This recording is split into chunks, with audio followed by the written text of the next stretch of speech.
Sanibonani. Ninjani niyaphila?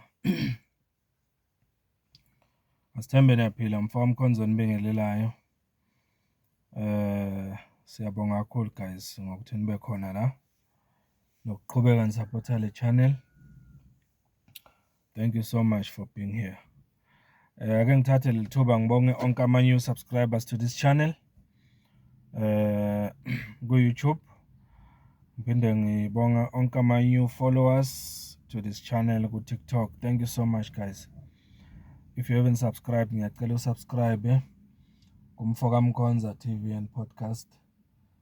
Sikhulise le channel. Ngiyabonga kakhulu. Yazi ngibuka statement lana esikhishwe ANC eKZN.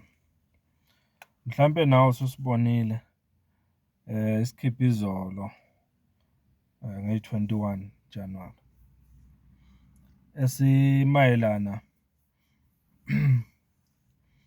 nale ngqushu ezilapha e-Addington Primary School. I-ANC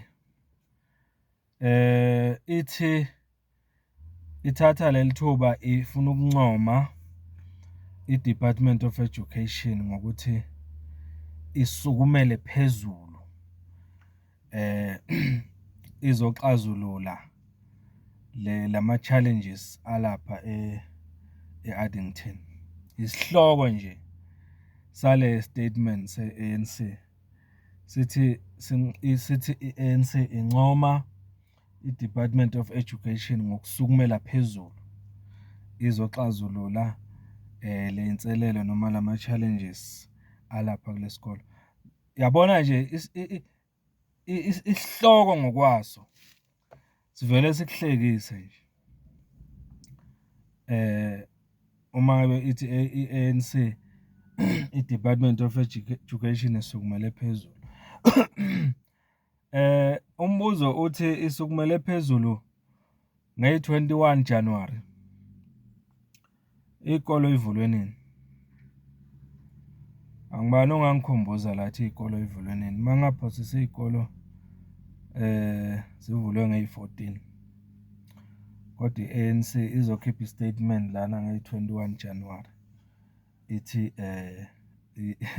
i-Department of Education isukumele phezulu. Izikhalo zalaphiyana ziqale kuvulwa isikole kuze kube manje zisaqhubeka izikhalo zalapha namanje. Kodwa i-ANC ithi hayi i-Department of Education kumele ishayelwe izandla. Nginombuzo ukuthi i-ANC kahle kahle isithatha yaphi isibindi esingaka sokuma phambi komphakathi ikhuluma into engekho. Ngiyahloniphisa njalo la kunzima ukuthi ngithi ikhuluma amanga, ngizama ukuhlonipha uma ngithi ikhuluma into engalona iqiniso. Yini lena eyenze ANC ibe nesibindi kangaka sokuthi ikhona impela nje kuma phambi kwabantu izokhuluma into efana nale engekho. Okay, ake sidluleke ekuncomeni kwayo i-department isingene ku statement ngaphakathi. Ngizofunda lana nje ulayini noma nje iparagraph ethile bese kuba nokuthile engifuna sikuxoxe kuyo kule statement se-ANC esikhiphile. Ake ngifunde nje kunjalo. Ithi the verified enrollment report confirms that Addington Primary opened the academic year smoothly. Yakuzwa lo? Ithi ANC, the verified enrollment report confirms that Addington Primary opened the academic year smoothly. Uyayizwa? Ithi umbike utholile nge-Addington. Uthole ukuthi e-Addington kuvulwe nje kahle nje smoothly ngaphandle kokuphazamiseka. And bese yaqhubeka and is operating at full capacity with a total enrollment of 1,000 582 learners, with 580 are foreign nationals in possession of valid documentation. Uyayizwa ithini? Ithi i-Addington Primary i-operator at full capacity. Shokuthi i-Addington isebenza nje ngendlela eright engenankinga.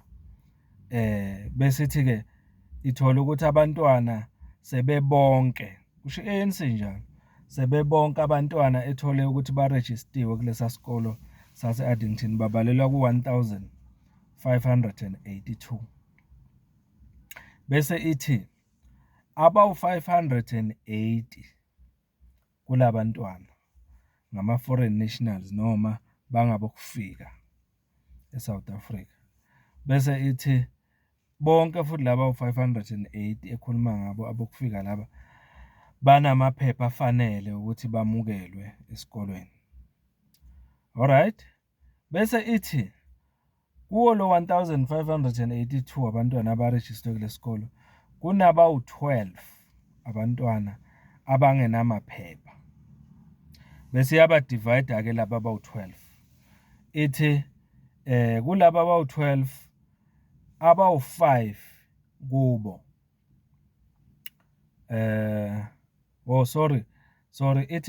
ithi kunabantwana abawu-12 abangenamaphepha abala South Africa. Shothi kunabazali base South Africa abanezingane ezinganama birth certificates bawu-12 labo bantwana bazalwa ngabazali base South Africa. Bese kuba nabawu-5 okukhonfenywa i-ANC ke ukuthi bangama undocumented foreign nationals, ukuthi laba ke bazalwa ngabantu bokufika, laba abawu-5 abanamaphepha total ke bona, kodwa bakhona kulesa sikole nabo barejistiwe. Isho njalo i-ANC.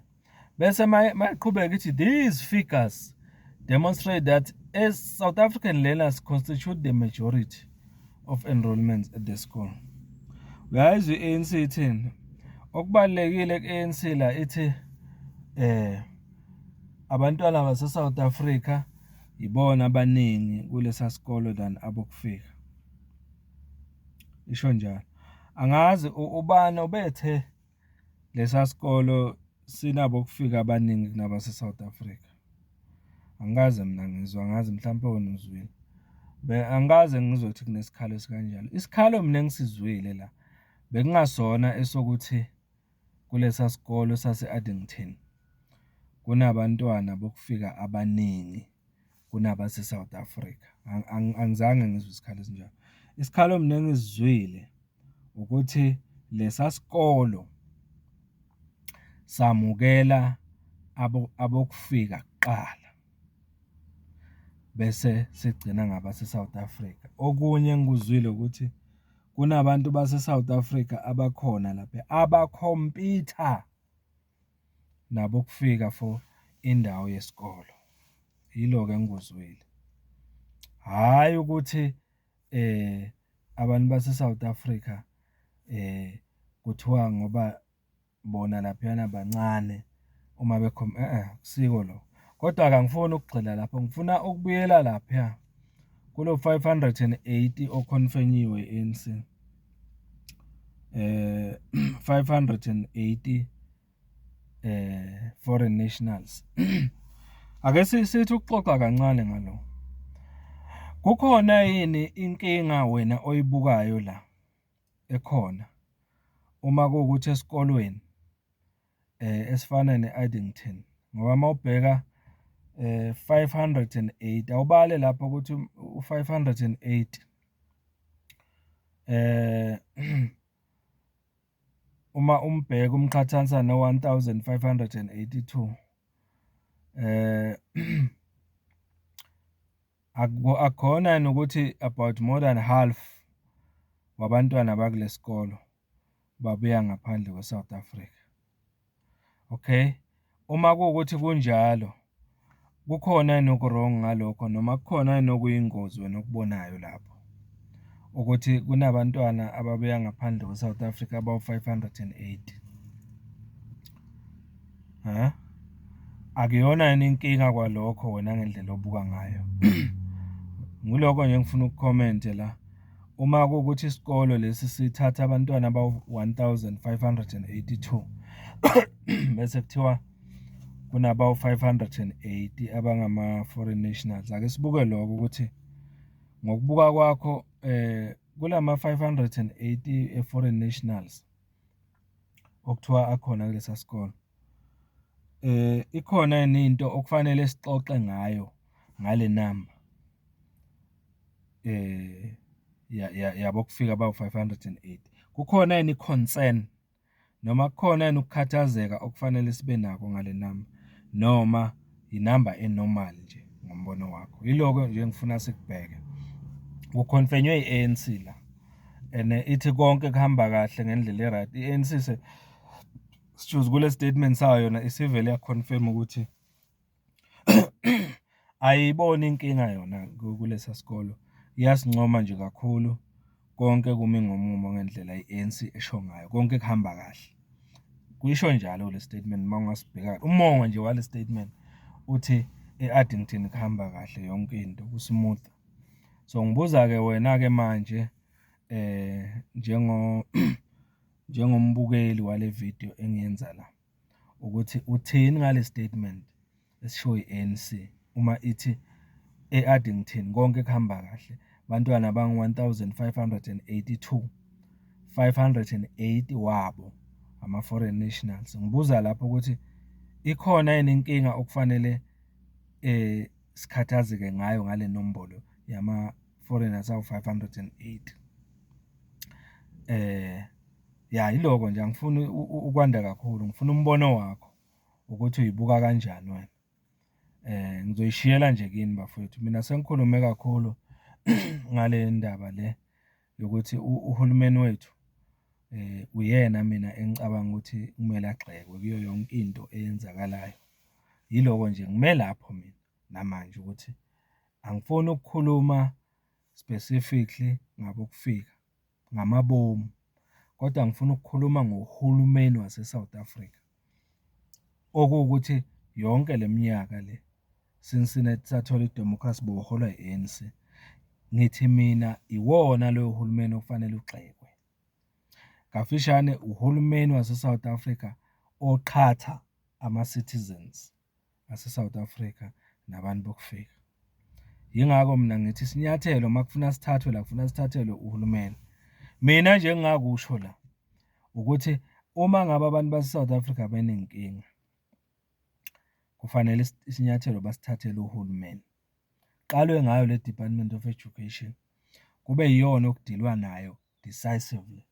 Lapha e-KZN ngicabanga ukuthi abantu base-KZN already bayayazi into okufanele bayenze evotini elizayo. Already sebabonisile kwivoti esidlule kuyo, kodwa akukapheli okuningi kufanele ukuthi bakwenze excuse me, kule voti ezayo yama-local government election. Ngicabanga ukuthi lokho kufuna abantu bakwenze. Ayikho excuse me, ayikho i-solution edlula ukuthi abantu bavotele ugovernment ozobeka ama-interest wabo kuqala.